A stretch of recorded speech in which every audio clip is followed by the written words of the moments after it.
পৰিষদৰ সৌজন্যত আৰু অসম ফুটবল সংস্থাৰ তত্বাৱধানত 15 বছৰ অনুৰ্ধৰ এখন প্ৰতিযোগিতা আৰম্ভ কৰিছে জাতীয়তাবাদী যুৱ ছাত্ৰ পৰিষদে। জাতীয়তাবাদী যুৱ ছাত্ৰ পৰিষদে ইতিমধ্যে সমাজৰ বিভিন্ন দিশত তেওঁলোকে মাত মাতি অহাৰ লগতে ক্ৰীড়া দিশতো তেওঁলোকে বিশেষভাৱে কিছু পদক্ষেপ ল'বলৈ পৰিকল্পনা কৰিছে। তাৰে ফলশ্ৰুতিত এইখন প্ৰতিযোগিতা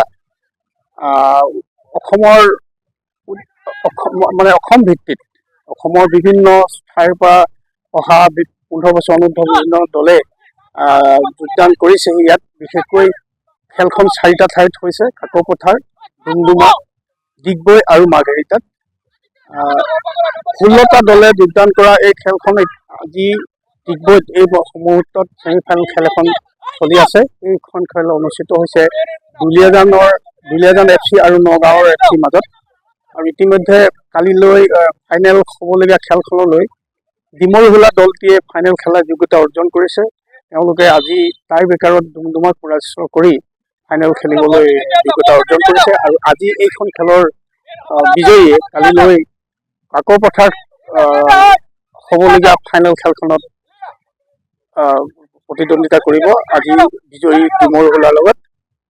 ইতিমধ্যে তেওঁলোকে জাতীয়তাবাদী যুৱ ছাত্ৰ পৰিষদে তেওঁলোকৰ নিজৰ কেন্দ্ৰীয় সমিতিকে ধৰি বিভিন্নজনক কালিলৈ সেইখন চূড়ান্ত খেলখনৰ বাবে আমি অতিথি হিচাপে নিমন্ত্ৰণ কৰিছোঁ।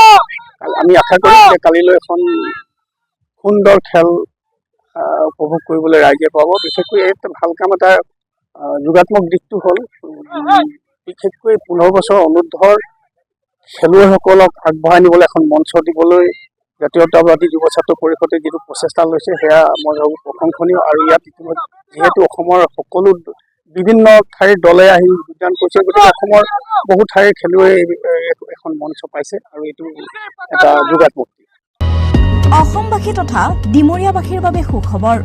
কামৰূপ মহানগৰ জিলাৰ সোণাপুৰত স্থাপন ডিমছ হাস্পতাল এণ্ড নাৰ্ছিং হোম। উপলব্ধ বিভাগসমূহ: general medicine, gynaecology, general and laparoscopic surgery, orthopaedic surgery, paediatrics and neonatology, palliative medicine, pain clinic, dermatology, ENT, urology. দুৰ্ঘটনা আৰু জৰুৰীকালীন সেৱাৰ বাবে 24 ঘণ্টাই উপলব্ধ ডিমছ হাস্পতাল এণ্ড নাৰ্ছিং হোম। অত্যাধুনিক সা সুবিধাৰে পৰিপূৰ্ণ ডিমছ হাস্পতাল এণ্ড নাৰ্ছিং হোমত উপলব্ধ digital x-ray, 24 hours pathology, ECG, PAC clinic, 24 hours RMO doctors. ঠিকনা: বৰঘাট, সোণাপুৰ, কামৰূপ মহানগৰ জিলা।